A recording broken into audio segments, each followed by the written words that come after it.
My name is Kennedy. I'm 18 years old. I had just finished my interview for a full scholarship in computer engineering at Harvard, the dream I'd been chasing for 3 years with my own hands and silent endurance that no one in my family ever acknowledged. As I stepped out of the glass building in downtown Boston, the late afternoon sun glaring on the pavement, a strange call lit up my screen. I answered. A police officer's voice came through. "We need your cooperation in an embezzlement investigation involving Edward and Zachary Collins. You are the sole witness." I froze. Edward, my father. Zachary, my half-brother, who once made me scrub a toilet with a toothbrush while he sat eating steak at a five-star restaurant. The same two men who kicked me out of the house on a freezing night because they needed space for their real family. And now they want me to save them from prison. Have you ever been treated as if you were invisible by your own family, only for them to return one day because they needed something from you? What would you do if the very people who destroyed your childhood begged for your kindness to keep themselves out of jail? Share your thoughts in the comments if you've ever felt the same.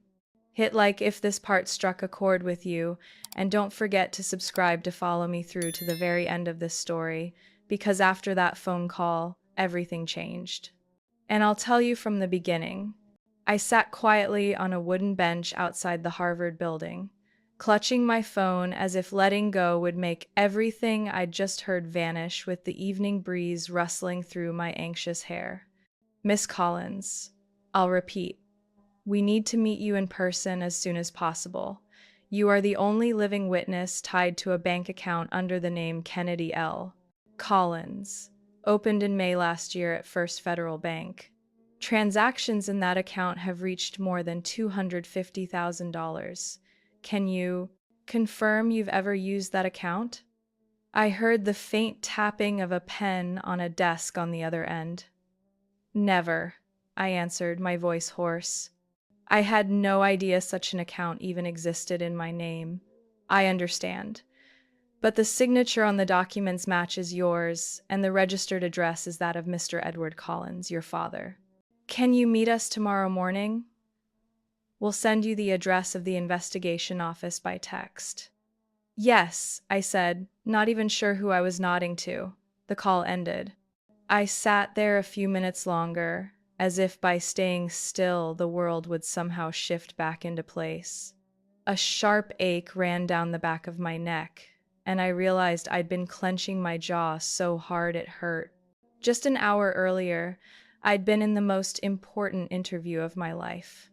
Sitting across from four panelists in a large room, presenting the navigation software I had coded line by line in Aunt Clara's cramped guest room. They nodded, smiled, and asked about my motivation, about what I wanted to bring to the community. I spoke of my mother, how I once wished I could write a program that would help her find her way to the hospital more easily in her final days. I didn't mention my father. I didn't mention Zachary. I never told anyone at school or in my application that I was kicked out of my home just 3 months after my 17th birthday, that I ate bread 2 weeks past its expiration because I was too afraid to ask Aunt Clara for more money. I also never shared how Zachary Collins, my half-brother, once tore up my textbooks right before finals just because I had outscored him a single time that entire year. And now they expect me to believe those two men opened an account in my name and moved hundreds of thousands of dollars through it without me knowing? I walked slowly toward the subway station, my shoulders heavy not from my backpack but from the mix of anger and exhaustion pressing inside my chest. It felt like I had run a marathon, only to find the finish line was a trap waiting to slam shut. That evening, when I got home, the kitchen light was still on, and the smell of chicken soup filled the small space. Aunt Clara was knitting, the radio humming with a financial news report in the background. I leaned against the doorway, silent. She looked up, set down her needles, and asked softly, "How was the interview, sweetheart?" I didn't answer right away. I walked in, sat down, and then told her everything. About the call, the bank account, how I was the sole witness in a case that could send my father and Zachary to prison. She listened, then let out a quiet sigh. I always feared this day would come, she said, her eyes narrowing against the kitchen light. Ever since he made you sign those scholarship papers without explaining, I suspected. I turned to her, a chill spreading down my spine. You mean, he's used my documents before? There was one time, about a year ago. He came to pick you up, had you sign a stack of papers. I asked, and he said it was just preliminary scholarship paperwork. I didn't buy it. But you were so eager to get out of that house. I tried to recall. Yes, there was a day he called me to the car, handed me a folder, and said, "Just confirming you're eligible for financial aid. No need to read." I hadn't thought twice. I signed. I didn't read. I pressed my hands against my head. I think he used those signatures to open the account, I said, each word scraping my throat. I had no idea. And if the police dig deeper and don't believe me, you did nothing wrong. They'll find that out. But what about the scholarship? I whispered. If my name shows up in illegal transactions, will Harvard still keep it for me? Aunt Clara pulled her chair close. You're the strongest girl I know. Even if they take it, you'll find another way. But I believe you'll keep it, and if not, we'll walk into a lawyer's office together. I didn't answer. I just leaned against her shoulder, my breath heavy. Outside, rain began to fall softly, steady like the heartbeat of someone trying to stay calm. Tomorrow morning I'd meet Detective Rains, and after that, if I still had the chance, I'd have to face Mr. Marshall, my mother's only close friend, now the CEO of the firm where Zachary worked. I used to call him Uncle Marshall. Now I didn't know what to call him. I had no idea what awaited me. But there was one thing I was certain of. If anyone thought they could use my name to escape their own crimes, I wouldn't stay silent. Not anymore. I grew up in a 2-story house in the northern suburbs of Illinois, where winters dragged on endlessly and summers were as brief as promises never kept. The beige house, with its dark roof tiles and weathered white fence, had once been where my mother planted lavender pots on the porch, where she sang me to sleep on stormy nights. But after she died, it was no longer home. I was only 8 when she took her last breath.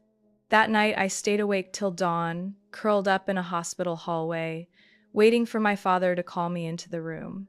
He never did. From that day on, I didn't just lose my mother, I lost my place as a daughter in that house. Zachary, my half-brother, 6 years older, appeared more often after she passed. Though he mostly lived with his mother, he started spending nearly every weekend, then practically moved in. Unlike me, Zachary was the one my father always took skiing, bought new basketball shoes for, hosted birthday dinners at upscale Italian restaurants. I had none of that. I woke at 6 every morning, made breakfast for the household, cleared dishes, gathered laundry, and if lucky, had time to grab a bite of stale bread before the school bus horn sounded. When I asked why Zachary never did chores, my father didn't even lower his newspaper. Girls are supposed to take care of the family. Your brother's a boy. He needs his time to train and grow. Zachary never called me his sister. On social media, he wrote, "Only child." To me, he wasn't just a shadow blotting out every small effort I made. He was the thorn in my side. In 5th grade, he tossed my diary into the toilet, laughing with friends as I pulled out soaked pages, ink bleeding everywhere. I remember I had a fever that day, yet I stood outside in the sun, trying to dry each page like it was classified material. By middle school, it got worse. Zachary was a basketball star with an entourage orbiting him like satellites. They didn't know my name. They called me the car washer because every weekend I was forced to scrub his shiny black SUV with bare hands. One autumn afternoon, as I snuck out to read on the porch, he yanked the book from my hands. "What's the point of reading this crap? Nobody cares about you," he sneered, tossing it over the fence. My father saw everything. Instead of scolding him, he said only, "Zach, enough. She still has to cook dinner." I didn't get my own room until 16. Before that, I slept on a foam mattress in the storage room, next to the washer. Sometimes I thought I was just a nameless tenant. When Mom died, I asked where her picture had gone. "Doesn't fit the living room decor," he replied. I didn't dare ask again. Many nights I woke to Zachary's loud laughter upstairs, music pounding the walls until my heart thudded along. Next morning, I still rose early to clean up his beer-stained glasses. Every A grade I earned went unnoticed. Every basket he scored was toasted with champagne. Eventually, I learned not to expect recognition. I kept joy to myself, marking small milestones in the notebook Mom had given me. "Keep drawing your path, even if no one walks it with you." I poured every spare hour into the library, teaching myself coding, advanced math, free online courses. I wanted out of that house. Then, on my 17th birthday, my father handed me a folder. "Scholarship paperwork, needs your name to qualify for aid. Don't read, no need, I've got it handled." I hesitated. "If you don't sign, forget about scholarships, your only option is a job." I signed, not out of trust, but because I had no choice. I never imagined that signature would lead me to a police investigation, risking the real scholarship I had fought so hard for. And I never imagined the same people who dismissed me would one day beg me to save them from a criminal conviction. I will never forget that gray Illinois afternoon. The sky hung low, heavy, as if warning something was about to break. I had just come home from school, backpack still slung over my shoulder, when I saw my mother's bedroom door wide open. Light from the hallway spilled onto the dark wooden cabinet where she used to keep her keepsakes, the wedding ring box, the jade necklace passed down from my grandmother, and the silver hairpin engraved with my name that she had ordered just for me when I turned 13. The cabinet door was ajar, and inside it was empty. I rushed in, my hands trembling as I yanked open each drawer. Nothing left. Something in me screamed that something was terribly wrong. I bolted downstairs, looking for Zachary. He was lounging on the sofa, eyes glued to his laptop screen. Beside him sat a smoothie glass and his phone blaring music. I walked up, forcing my voice to stay steady. "You sold Mom's things, didn't you?" He didn't even glance up. "What?" "The silver hairpin, the jade necklace, the wedding rings, they're all gone." Zachary let out a short laugh, scrolling his mouse like it had nothing to do with him. "Oh, those? I've had them up on eBay for a week. They're getting good bids, better than letting them rot in a cabinet for the ants to move in." I froze in place. "Who gave you the right to touch them?" "The right of being Edward Cullen's son." He leaned back in the chair, adjusting his baseball cap. "And come on, don't act like you cared that much. You never used them. They were just sitting there, collecting dust." My fists clenched, fighting back tears. "Mom left them for me," I said, the words strangled in my throat. "She told me they were part of my dowry, the only heirlooms she carried from her family." "You had no right." Zachary paused for a beat. Then he chuckled. "Then go cry to Dad." So I did. I ran straight upstairs to my father's study, the door shut but light spilling from the crack underneath. I knocked hard. "Come in." He was at his desk, half a glass of whiskey beside him, laptop open. His eyes didn't leave the screen as I stepped in. "Dad," Zachary sold all of Mom's jewelry, the most valuable pieces, our family's heirlooms. He finally closed the laptop and looked at me. "I know." I staggered back. "You know?" Zachary already told me. He needed money for an investment. I approved it. I couldn't believe what I was hearing. Those were Mom's things, not his. He raised his eyebrows, his voice flat. "You need to watch your tone. Don't let anyone hear you speak like that, or they'll think you don't respect your brother." "Respect?" My voice cracked. He's thrown out my books, burned my essays in the yard. Now he's stolen Mom's things. And I'm supposed to respect him? My father shot up from his chair. Get out of my office. Keep talking like that and you can forget about living in this house. I went numb. What do you mean? He pointed at the door. Out. You're kicking me out? Yes. If you can't keep quiet and accept your role, then it's better you leave. Zachary and his wife are moving back in. They need the space. You're 18. It's time you take care of yourself. The world around me collapsed. I said nothing more. I walked out, every step on the stairs echoing, like a door slamming shut behind me. That night, I packed in silence. I stuffed the most precious things into 2 canvas bags.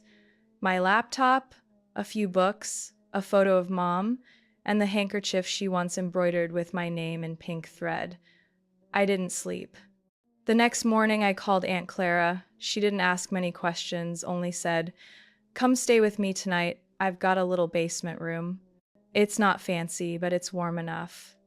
I left the house that used to be my home with nothing but 2 bags and a hollow good luck from my father. Zachary didn't bother to see me off. Aunt Clara's basement was barely 100 square feet, with low ceilings and peeling gray walls. But to me, it was the first place in years where I could shut a door without fearing someone would twist the knob. I signed up as a part-time library aide at school, spending nights shelving books and typing records until 10 p.m. By day, I studied. By night, I coded. I combed through every free forum, every online resource I could access. I typed my first lines of code on the old laptop Mom had bought. I built an app to help the visually impaired, allowing them to navigate streets, distinguish clothing colors, and identify objects through their phone cameras. I named it Iris after my mother. I applied for scholarships at 7 universities. Harvard was my final choice, the one hope I didn't dare say aloud. Every day I looked at Mom's photo by my desk and whispered, "Mom, I don't need Dad's love. I just need you to believe I can finish this journey." I first sensed something was wrong while filling out the FAFSA form, the federal student aid application. Every student has to list income and bank accounts, even if they don't have a cent, like me. I thought it would only take a few hours. But when I logged into the system connected to the bank to verify balances, a message popped up that stopped my heart cold. Account: Kennedy L. Collins. Balance: $257,309.42. I stared at the number, my brain refusing to process that it was under my name. The address listed was the old house in Illinois, the same place I'd been thrown out of without mercy. The phone number belonged to my father. I logged out, logged back in. The number was still there. I opened the transaction history. Large deposits, mostly from companies with suspiciously generic names: Suntech Solutions, Westridge Logistics, Beacon Horizon Limited. Each transfer ranged from several thousand to tens of thousands. Withdrawals went to accounts under E. Collins and Z. Collins. One transaction stood out, dated on my 17th birthday. Account opened, signature authorization, K.L. Collins. I had never set foot in that bank. I had never signed any such authorization. I sat frozen for 5 minutes. Then an image flashed. My father handing me a folder one spring afternoon last year, telling me to sign scholarship forms. I had signed without reading. My stomach twisted in knots. I remembered Aunt Clara's warning, how she told me to be careful whenever Dad suddenly acted concerned. She must have sensed something but never pushed me to suspect my own father. I didn't cry. Instead, I quietly printed every statement, each transaction, each electronic record. I took screenshots, saved them on a USB drive, tucked everything into a folder, and hid it deep in my desk drawer. That night, I didn't tell Aunt Clara. She already worried enough about rent, blood pressure medication, and tomorrow's dinner. I didn't call the police either, not because I was afraid for them, but because I needed to know more. I needed to be certain I hadn't unknowingly been complicit in something far worse. The next day, I asked my computer science teacher, Mr. Daniels, how to verify if someone used my personal information to open an account. He frowned, said I should see a lawyer. But when I told him I couldn't afford one, he studied me for a long time, then said, "Kid, if you think someone is exploiting your identity, you cannot stay silent. For now, don't tell anyone else, but keep every shred of evidence. And if someone asks, never let them handle that account information alone." I nodded. It felt like carrying a ticking bomb in my pocket. That night, I dug deeper. I used data analysis software to track the money flow. All the companies depositing money had one thing in common. Each only moved funds into my account for a few months before disappearing. Some no longer existed online. Cross-checking, I found some names on the board of directors matched Zachary's old college friends, teammates from basketball, close buddies from his fraternity. A theory began forming. Zachary, with my father's help, had used my name to open a shell account. They funneled money through it, withdrawing into their own names. And if anything blew up, the account holder me would take the fall. If the day came when investigators came knocking, I'd be the one scrambling to prove my innocence. I bit my lip until it bled. I didn't know the law. I couldn't afford an attorney. I had no one but Aunt Clara and a handful of teachers who cared about me because of my grades. But I had my memory, and I had evidence. I began compiling old emails I had sent to my father, noting specific dates and times. I listed the day I signed those papers he gave me. I compared my real signature with the one in the bank's records, smooth, neat loops, nothing like the nervous, messy scrawl of my 17-year-old self. I could tell. That wasn't my handwriting. I took the documents to a friend who worked at a law office in the next town, asking her to look them over. She sat a long time before whispering, "If you're right, this is identity theft tied to money laundering. The penalties could be prison time." I went silent. "You should go to the police," she added, "but be prepared. They'll investigate you too, to confirm. You'll need to be ready to prove you're not involved." I nodded. On my way home, I looked up at the night sky, stars glimmering in the heavy darkness. I had never imagined facing my family this way, but if they had chosen that path, they left me with no other choice. I was only 18, but I was also the daughter of a woman who once taught me that silence can sometimes be more dangerous than any scream. I was sorting through papers in my room when I heard knocking at the door. It wasn't the gentle kind you expect from someone familiar, but urgent, pounding thuds, like whoever was outside was about to lose control. Aunt Clara was in the kitchen, hands dusted with flour as she baked. I stepped out first and peered through the frosted glass of the front door. It was them. My father, Edward Collins, in a faded brown coat, his face stretched tight. Beside him was Zachary, no cap, bloodshot eyes, hands shoved in his pockets, standing with his head down like a child caught stealing candy from a supermarket. I didn't open the door right away. Part of me wanted to turn back to my desk and pretend I hadn't seen them. But I knew they wouldn't leave. Not tonight. Not with everything slipping out of their control. I opened the door. Zachary spoke first. "Kennedy, we need to talk." I said nothing. My father looked at me, forcing a smile, but his face was all tension. "Can we come in?" Aunt Clara had stepped out, wiping her hands on a dish towel, standing just behind me. Her eyes held no surprise. Slowly, she said, "If you came to apologize, you can do that right out here." My father glanced at her, then turned back to me. "We don't want to take much of your time. It's just urgent. And it concerns you." I looked at Aunt Clara, signaling for her not to worry. Then I opened the door wider. "We talk only in the living room. 5 minutes." Zachary nodded quickly. They sat on the sofa. I remained standing, arms crossed. I didn't offer them water, didn't exchange pleasantries. I just waited. Zachary started, voice low and halting, so unlike his usual cocky tone. It's about the bank account, the one in your name. You've probably already heard. I stayed silent. My father cleared his throat, cutting in. The police are investigating, and it seems they misunderstood. They think it's a laundering account.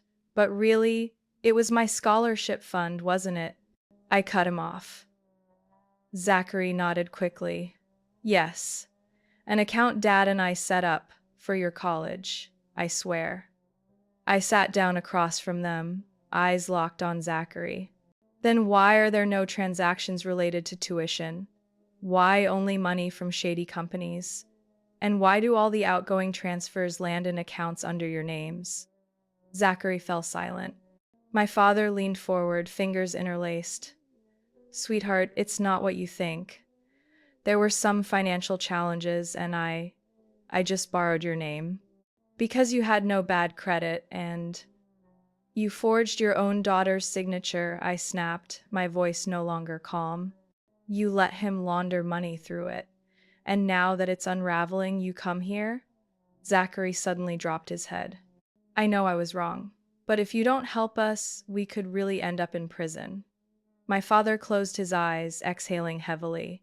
You don't understand, Kennedy. The police aren't just looking at money, they're considering conspiracy charges. Marshall, he's furious, even though he was your mother's friend. At that name, I froze. Marshall? Yes, Zachary answered quickly.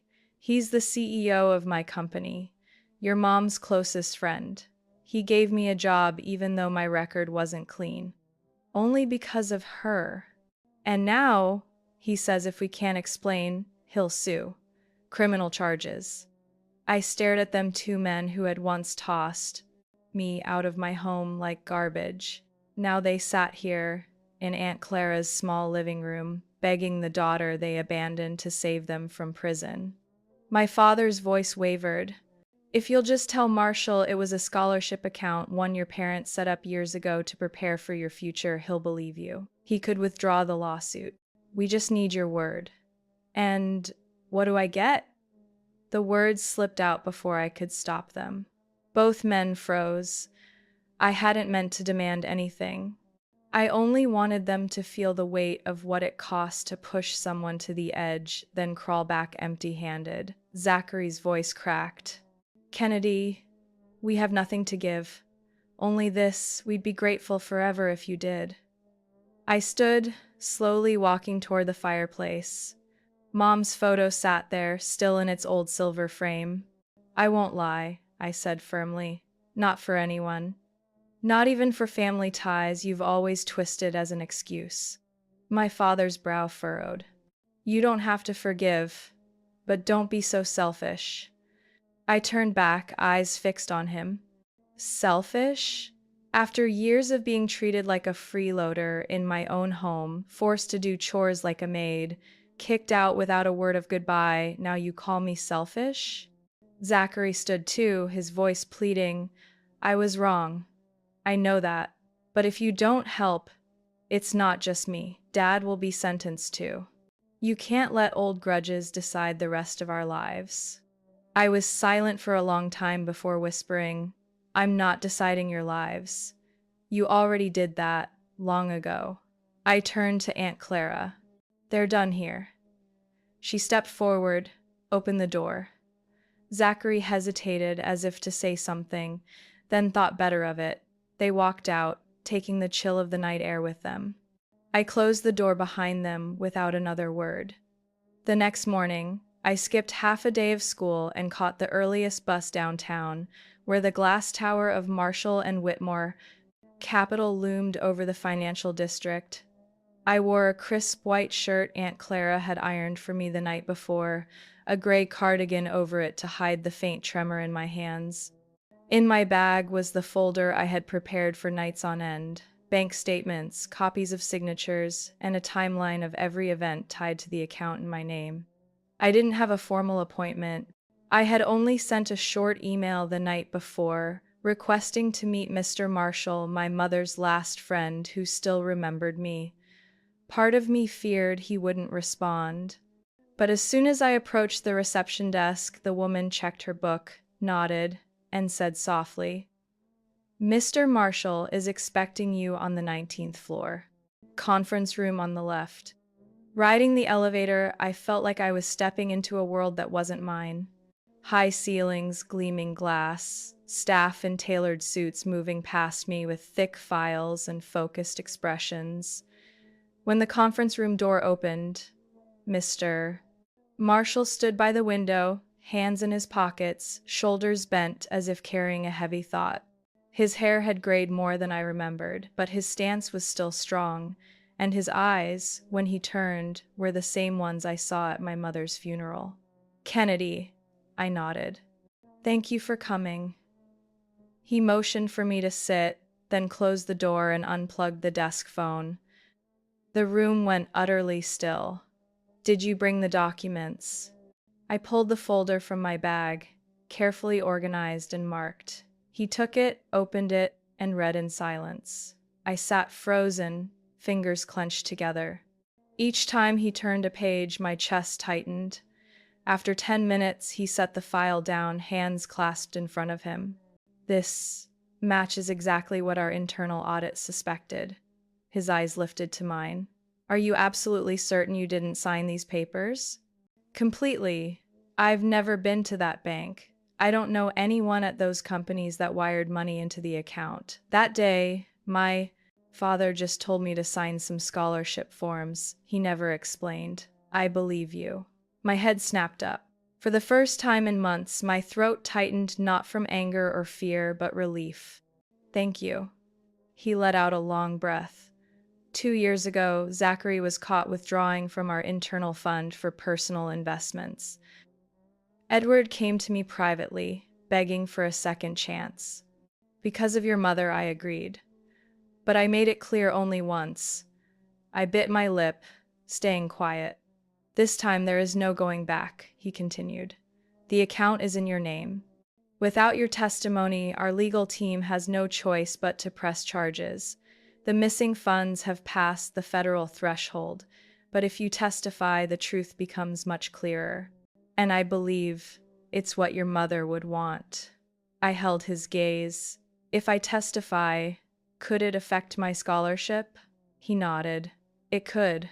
The university might freeze your review if they see your name linked to a financial investigation, even if you weren't at fault." A chill swept through me. My dream was within reach, just a few steps away. "But," he added, "if that happens, I'll personally vouch before the scholarship board that you had no involvement. I'll use my reputation to make sure they know. And if things still get tangled, the company will sponsor your first year's tuition as part of a promise I made to your mother." I turned my face away, fighting back the sting in my eyes. "I don't want to take advantage of your kindness." "It's not kindness," he interrupted, his voice firm and steady. "It's responsibility. The responsibility of a man who once promised a mother he would always look out for her daughter." I drew in a deep breath, then nodded. "Then I'll testify." Mr. Marshall said nothing more. He stood, walked to the bookshelf, and pulled out a large brown envelope. Handing it to me, he said, "These are copies of Zachary's employment contract, along with the private agreements I once signed with your father. If necessary, they can serve as evidence." I took it carefully and slipped it into my bag. Before I could leave the room, he stopped me. "Are you sure you're okay?" I gave a faint smile. "Not really. But I've lived the past 7 years without anyone telling me I deserve to be heard. Today, I'll start speaking." He nodded. "Your mother would be proud." I stepped out of the building, the sun rising higher behind the trees. The midday light touched my cheek, warmer than I expected. On the day of the hearing, I arrived half an hour early. The Marshall and Whitmore building glowed brightly, dozens of employees rushing past with thick folders, their faces tight with focus. Aunt Clara held my hand gently before I stepped into the elevator. Are you sure, Kennedy? I took a deep breath. Auntie, I've stayed silent for too long. The elevator doors closed, carrying me to the 20th floor where the hearing would take place. When I entered the room, the atmosphere was so heavy it felt like it could be cut into pieces. A long, polished wooden table stretched across the space, directors and board members seated neatly, stacks of documents and recorders in front of them. At the far end, my father and Zachary were already seated. Both turned when I walked in. For a brief second, I caught the flicker of hope in my father's eyes, while Zachary's smirk looked almost relieved. You came, my father whispered, low enough for only me to hear. Thank you, Kennedy. We'll get through this together. I sat down across from them, but my eyes stayed on Mr. Marshall, who was presiding. He signaled to the secretary to begin recording, then spoke. Today we proceed with the internal hearing on embezzlement charges involving employee Zachary Collins and other individuals tied to the case. Miss Kennedy Collins is present as a witness. The room fell silent. My father leaned toward me, whispering, "Just say what we agreed, that it was a scholarship account. No one will hurt you." I clenched my hands on my lap, then raised my head. My voice rang out, clear and steady. "No, I won't say that." The room froze. My father's eyes widened, and Zachary nearly sprang from his chair. "What?" he stammered. I looked straight at the board. "I can't keep protecting people who treated me like a burden. That account was not opened by me. I only discovered it while filling out my FAFSA forms. The signature on file was forged." Zachary's face drained of color. "Kennedy, you're—" I cut him off. I brought evidence. I pulled a folder from my bag and set it neatly in front of Mr. Marshall. "This is an internal email Zachary mistakenly sent me, where he admitted to using my name to open the account. This is a recording from an old phone he left behind, in which he clearly states my father agreed to cover it up. And this is a signature comparison showing my genuine signature against the one on the bank records." One board member picked up the documents, nodding at Mr. Marshall. The room filled with the sound of pages turning, pens tapping notes, then fell into a heavy silence. My father slammed his hand on the table. "Kennedy, what are you doing?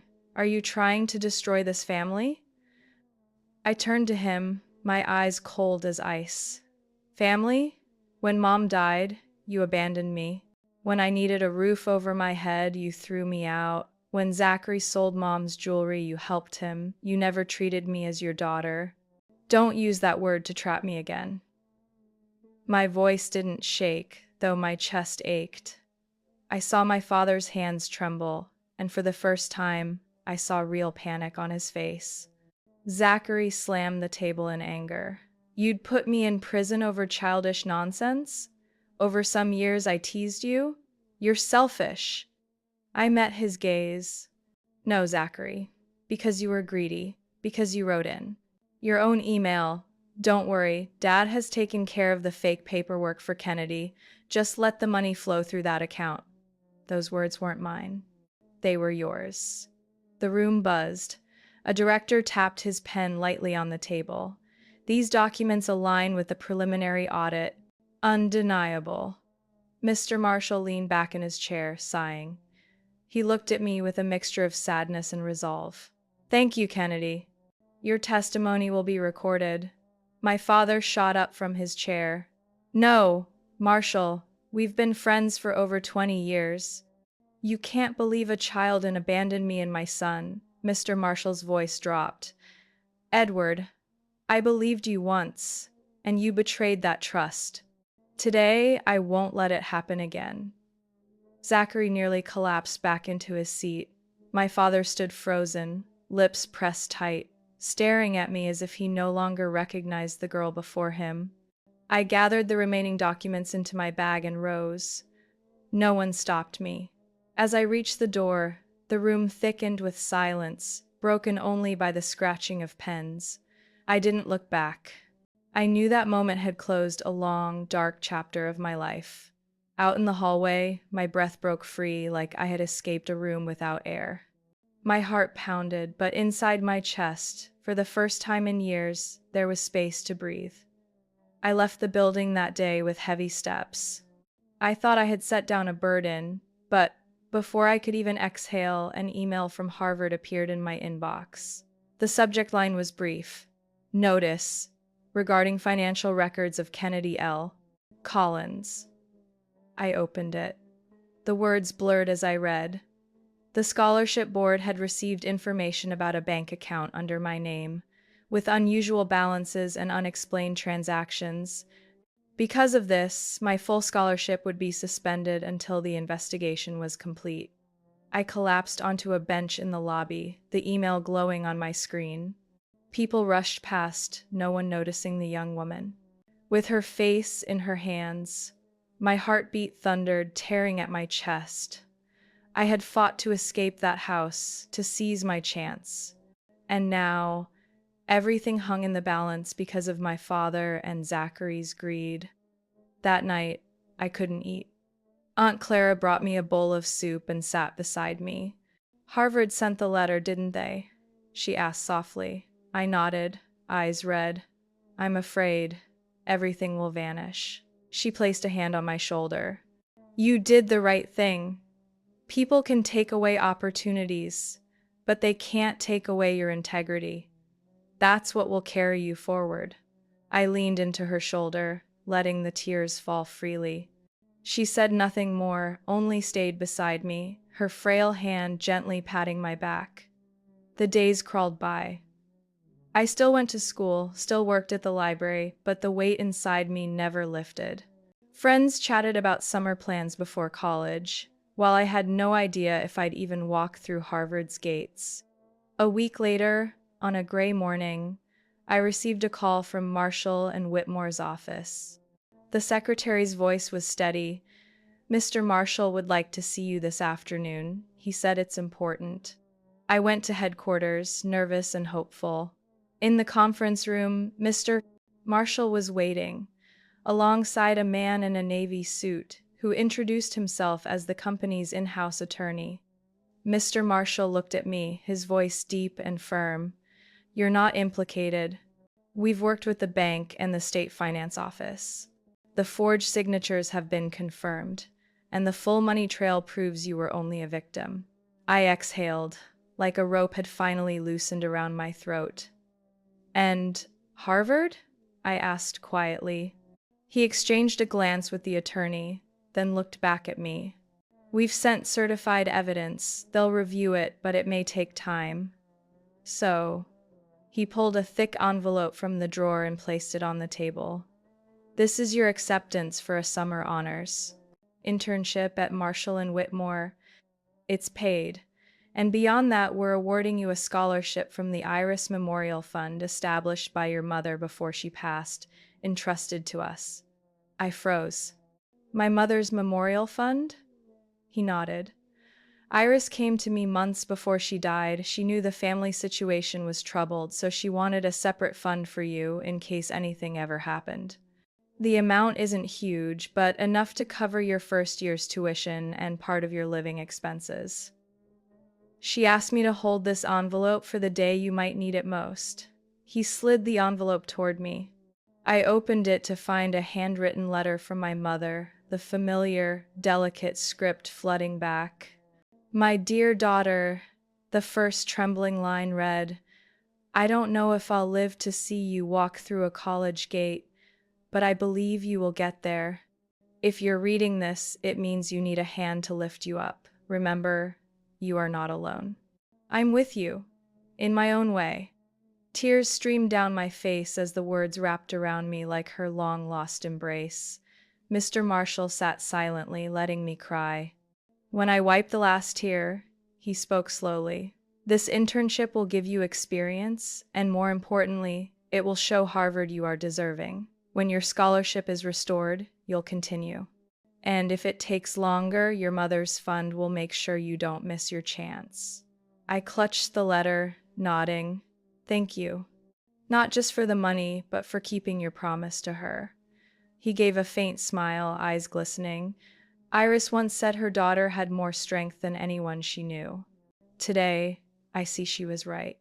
I walked out of the building that day, clutching the envelope tightly to my chest. Outside, the sun was shining bright and warm, so much so that I felt as if my mother were watching me from somewhere.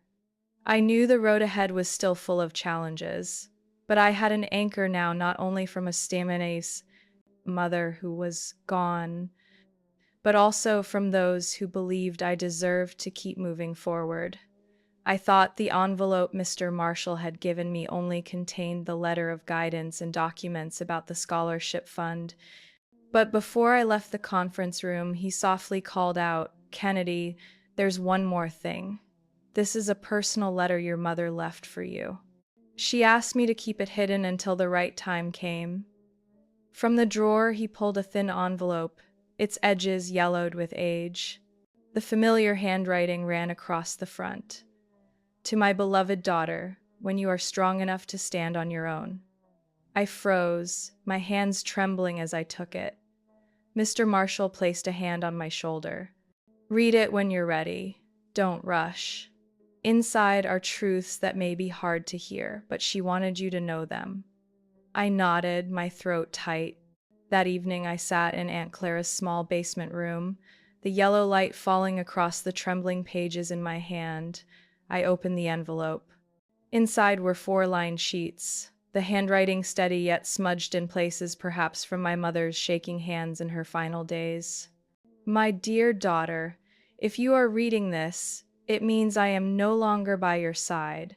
What pains me most is not the illness, but leaving you with a man whose heart, I knew, had long run dry. I wanted to divorce him. Many times I wrote the papers, many times I packed my bags, but every time I looked at you, I hesitated. You were still small, still in school, still needed a home, and I didn't have the means to raise you alone.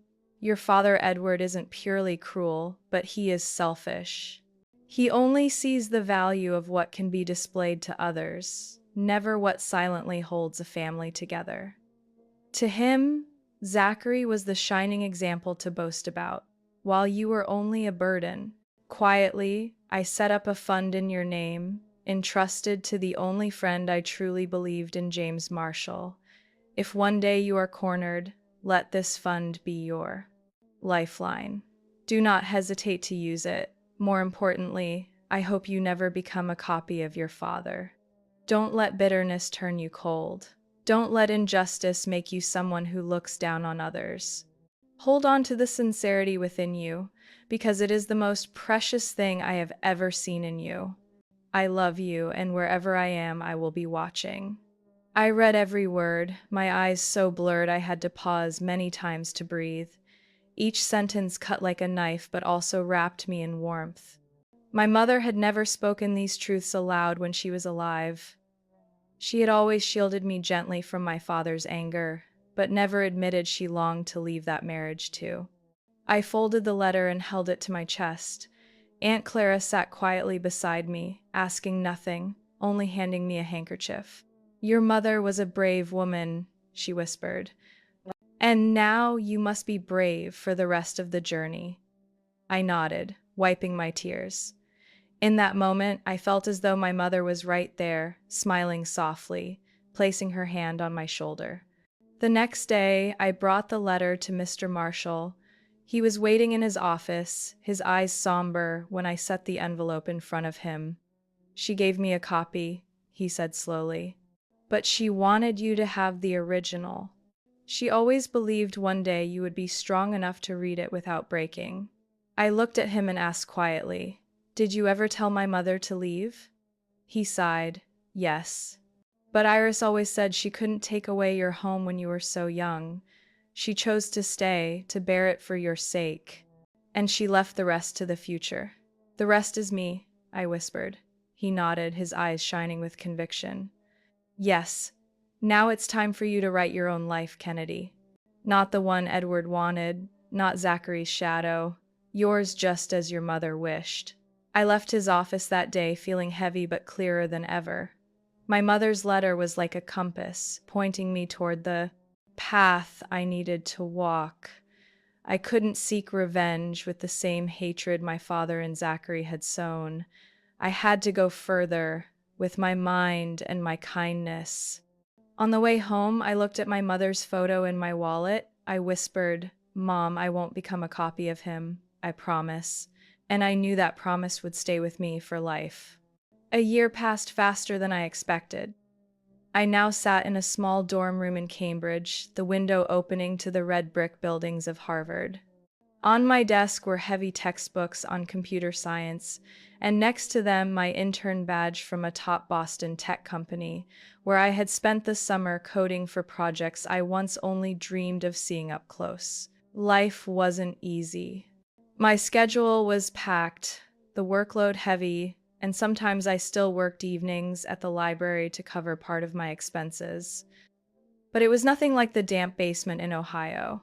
Each morning I woke with the feeling I was living for myself, no longer fearing my father's shouts or Zachary's sneers. News of their trial spread in the local paper months ago. Edward Collins and his son Zachary were sentenced to 3 years probation, with an order to repay all the money lost to Marshall and Whitmore. I didn't attend, nor did I want to see them again. I only read the article and set the paper down, as if it had nothing to do with my life anymore. Aunt Clara secretly sent me a photo from the courtroom. My father slumped, hair grayer, his face stripped of the arrogance I once knew. Zachary stared at the floor, no longer the smug boy with the cocky grin. Yet when I looked at that picture, I felt no joy, no triumph, only an odd emptiness. Maybe because I had let go long ago. I blocked all contact with them. No more texts, no more calls from strange numbers.